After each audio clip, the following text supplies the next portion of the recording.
دل وچ پھا اے غماں دا گت کے تے ذکروں شک مدانی ہمت نال محمد بخشا تے مکھن آیا جانی۔ آپ فرما رہے ہیں اس شعر میں کہ اپنے دل میں تمہارے دل میں سوز ہونا چاہیے، تڑپ ہونی چاہیے، درد ہونا چاہیے، اور پھر اللہ کی یاد کرو، پھر تم اللہ زبان کو اللہ تعالیٰ کا نام لو، دل میں تڑپ ہو، سوز ہو، عشق ہو، محبت ہو، اور کیفیت سوز و گداز کی کیفیت ہو، پھر دل میں چھپا غماں دا گت کے ذکروں شک مدانی، پھر تم اللہ تعالیٰ کا ذکر کرو، اور جیسے کوئی مکھن بنانے والا وہ مدانی بڑے زور سے وہ چلاتا ہے اور اس کے بعد اسے مکھن نصیب ہو، بڑی محنت کے بعد، بڑی کاوش کے بعد پھر اسے مکھن نصیب ہوتا ہے، تو آپ فرماتے ہیں کہ تم سوز و گداز عشق و محبت سے اور تڑپ کے ساتھ ذکر کرو تاکہ تمہیں اللہ تبارک و تعالیٰ کی ذات کا قرب نصیب ہو، تمہیں ایمان کی حلاوت نصیب ہو، اور ذکر کی جو برکات ہیں وہ تمہیں نصیب ہوں، تمہارے دل میں اللہ تعالیٰ کی یاد کا جو ہے وہ تمہیں سکینہ تم پر نازل ہو، اور اللہ تعالیٰ کی یاد کی حظ تمہیں نصیب ہو جائے، وہ لطف اور کیف جو اللہ نے اپنے ذکر میں رکھا ہے وہ تمہیں نصیب ہو۔ میں نعت دل کا نرستا تے دیوے کون سنبھالا، دھکے دین والے پوتے مولا ایک تو ہاتھ پکڑن والا۔ اس شعر میں حضرت میاں محمد بخش صاحب عارف کھڑی رحمۃ اللہ تعالیٰ علیہ آپ فرما رہے ہیں کہ میں اس شخص کی طرح ہوں جو نابینا ہے، جس کی اپنی بساط سے معلوم ہے، اور راستہ ایسا ہے جہاں پہ جو سلپری ہے، جو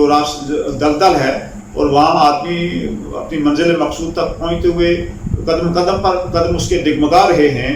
مجھے کون سنبھالا دینے والا، کوئی پکڑنے والا نہیں ہے کہ جو اپنی منزل تک پہنچائے۔ آپ فرما رہے ہیں وہاں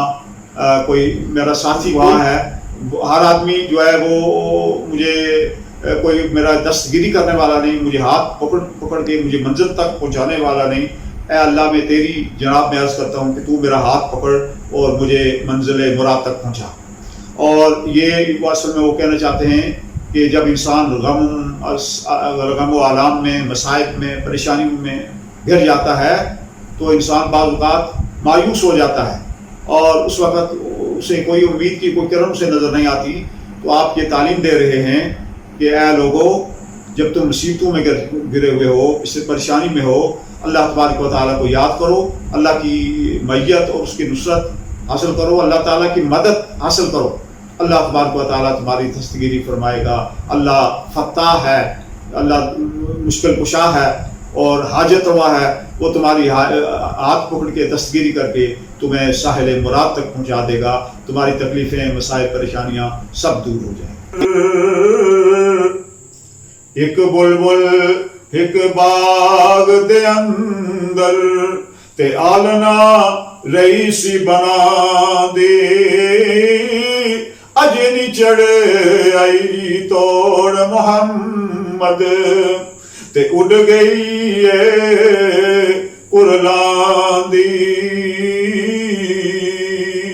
فرما رہے ہیں کہ میں نے یہ دیکھا کہ ایک بلبل اپنا گھونسلہ بنا رہی ہے ایک باغ کے اندر، اور ابھی بڑی محنت، آپ کو پتہ ہے کہ یہ پرندے کتنی محنت سے اپنا گھونسلہ بناتے ہیں۔ وہ فرما رہے ہیں کہ ابھی وہ اسی محنت میں لگی ہوئی ہے، بار بار تنکے لا رہی ہے اور اپنے گھونسلے کو بنا رہی ہے، تو میں نے دیکھا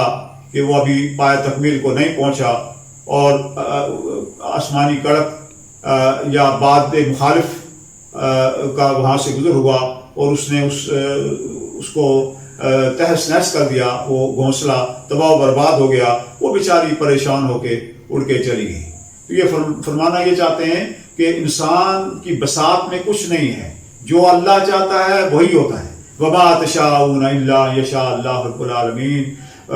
تم کیا چاہو گے مگر وہی جو اللہ رب العالمین چاہے گا. تو اس شعر میں وہ ہمیں یہ پیغام دے رہے ہیں کہ انسان تو بڑی تدبیریں کرتا ہے لیکن تقدیر انسان پر غالب ہے، اور اللہ تعالیٰ کو، انسان کو اللہ پر پورا توکل بھروسہ رکھنا چاہیے اور اللہ کی مدد اور نصرت کا طلبگار ہمیشہ رہنا چاہیے.